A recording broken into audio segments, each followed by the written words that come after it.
2 countries and 2 months down, we left behind the highways of Mexico for the thin strip of land delicately joining the North and South Americas. As we followed the rainy season down through the collection of small, diverse cultures that make up the 7 countries of Central America, we'd become experts at border crossings and comfortable in perpetually damp clothes.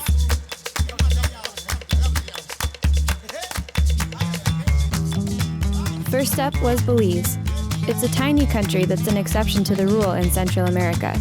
Its unique Garifuna culture is the product of a West African and Caribbean island heritage. As we walked the streets to familiarize ourselves amidst total culture shock, we learned we'd driven right into a 4-day celebration of Belize's independence.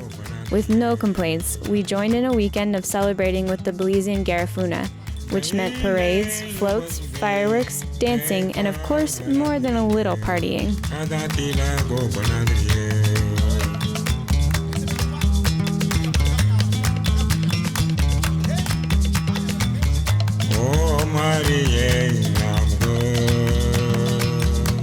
But with every party comes the inevitable hangover. The stress of compacting all our lives to fit in the van was starting to take a toll, and demanding more of our relationships than we knew how to give graciously. It is the Belize Independence Day, so there will be fireworks going off tonight. And luckily the place they told us to go and camp was directly under the Belize fireworks. So we might not get a lot of sleep tonight, but we're kind of used to that. Might be a long one. Sometimes you don't get that much sleep. On top of that, we were nearing the halfway point of our time together, but none of us felt our project was where we wanted it to be. Perhaps it was just part of the artistic drive to never be completely satisfied with the work you've done, but something just felt off, like the project hadn't clicked yet. On our last day in Belize, when stopping to photograph just one small family, we happened to grab the attention of half of a nearby school as classes ended for the day. The late afternoon turned into a stream of smiling and curious faces that we couldn't resist photographing. Sometimes, all we'd need was a dose of spontaneous teamwork to kick us into gear, to remind ourselves that it's worth all the stress, and most importantly, that we're getting better at it.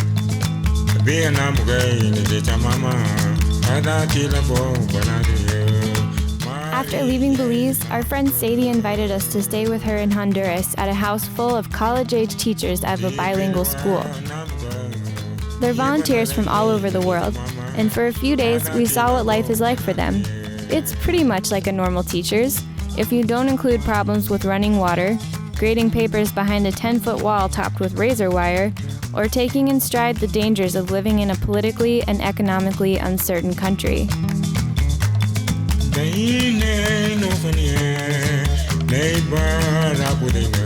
The students are upfront about violence and poverty. These are the problems that hold them back, they say, and with their next breath tell you about their plans to be the second person from Honduras to go to Harvard, or play in the next World Cup, making their tender ambition truly fierce in the face of tremendous adversity. Leaving Kofordia and all our new friends wasn't easy, but we needed to press on. Further south in Guatemala at Lago Atitlan, we were stunned by the survival of a world even older than Garifuna or Spanish culture in Central America, 3 Mayan languages that are still widely spoken on the shores of this lake surrounded by volcanoes.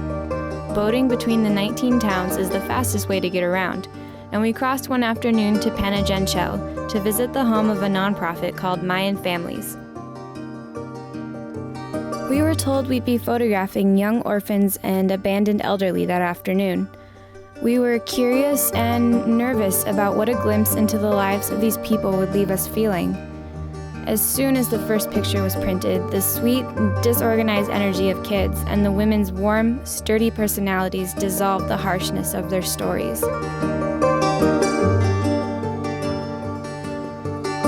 And after a few short hours had gone by, it was time for us to once again say goodbye. As the boat brought us back across the lake, we were silent, our minds full, and our hearts unsettled.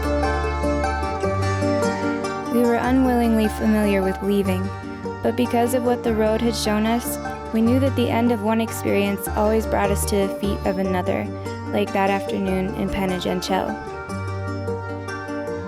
Belize, Honduras, and Guatemala gave us the kind of experiences that resonate across days, weeks, and years. In an area much smaller than the state we started this journey in, we moved in and out of seeing the relationships between people and their governments, students and teachers, locals and travelers, young to old and old to ancient.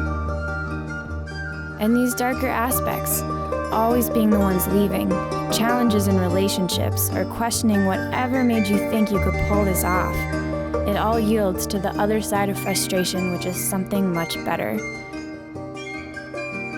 Sometimes it's suddenly with a laugh or the right song comes on the radio.